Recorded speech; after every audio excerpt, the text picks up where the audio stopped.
Cari amici, state tranquilli. Quest'anno non vi farò vedere slitte trascinate da renne che corrono tra banchi di neve in stupende pinete, con Babbo Natale che porta tanti regali ai bambini buoni, perché ne vedremo già molte, almeno fino all'Epifania.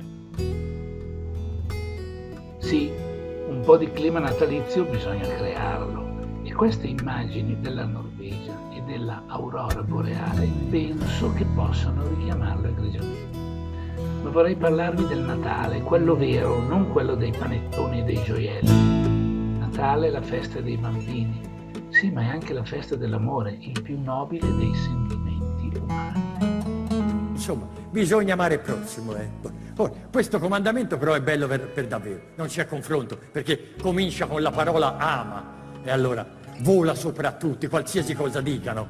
Ci dice di amare il prossimo, ma aspetta, ci dice anche come amarlo. Dice ama il prossimo tuo come te stesso, quindi dobbiamo amare noi stessi, perché dobbiamo diventare la misura dell'amore per gli altri. Ma pensate alla bellezza. Vuole che amiamo noi stessi.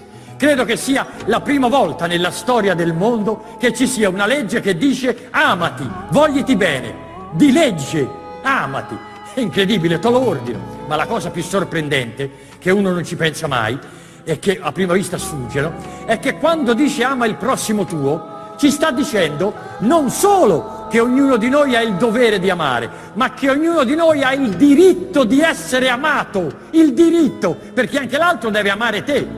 E quindi dobbiamo essere abbracciati dall'abbraccio, insomma. Questo è un grande pensiero, grandissimo. Vuole che ognuno di noi sia amato. Vuol far provare a tutti cosa vuol dire. Vuole che ognuno di noi abbia il diritto di conoscere questo miracolo. Insomma, tutto trova la sua pienezza. Si ricapitola, si riassume in questa parola, amarsi.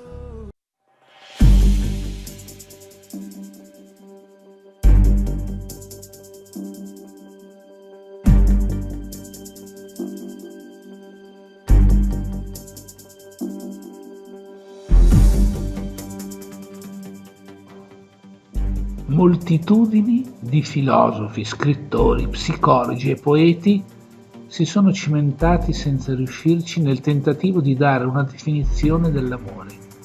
L'unica definizione possibile è una non definizione, quella che ha concepito Platone considerando un sentimento misterioso, esoterico e trascendente, fatto di gioia e di tormento, un delirio ispirato da Dio, una follia divina.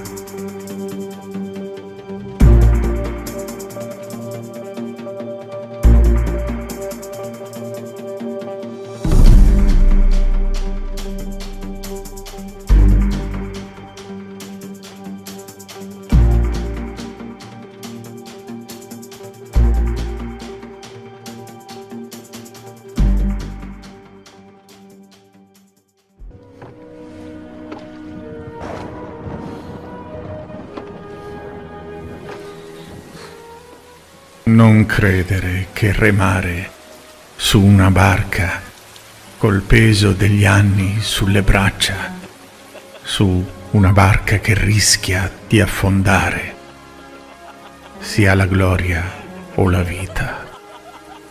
È soltanto la paura lontana che quel fiume possa anche travolgerci nel cuore.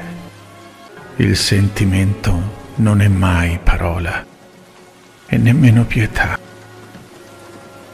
ma solamente un grazie della vita che domanda se l'amico sia vero o solo un sogno. Perché non mi hai scritto? Perché? Non era finita per me. Ti ho aspettato per 7 anni. E adesso è troppo tardi. Ti ho scritto 365 lettere. Ti ho scritto tutti i giorni per un anno. Tu mi hai scritto? Sì. Tu... Non era finita. E non è finita neanche ora.